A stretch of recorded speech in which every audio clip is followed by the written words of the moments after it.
దక్షిణాఫ్రికాతో అహ్మదాబాద్‌లో జరిగిన ఐదో టీ20 మ్యాచ్‌లో హార్దిక్ పాండ్యా తన దుమ్ము రేపిన బ్యాటింగ్‌తోనే కాదు, మంచి మనసుతోనూ అభిమానుల హృదయాలు గెలుచుకున్నాడు.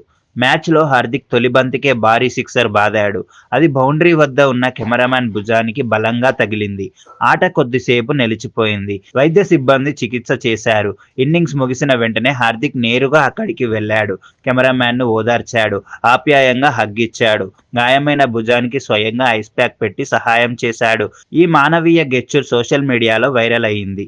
ఆటలో హార్దిక్ అద్భుతం సృష్టించాడు. 13 ఓవర్ల 115 వద్ద బ్యాటింగ్‌కి వచ్చిన అతను కేవలం 16 బంతుల్లో అర్ధశతకం పూర్తి చేశాడు. భారత్ తరపున రెండో వేగవంతమైన టీ20 50. చివరకు 25 బంతుల్లో 63 పరుగులతో అజేయంగా నిలిచాడు. తిలక్ వర్మతో కలిసి 45 బంతుల్లో 105 పరుగుల భాగస్వామ్యం నెలకొల్పాడు. భారత్ 231 స్కోర్ చేసింది.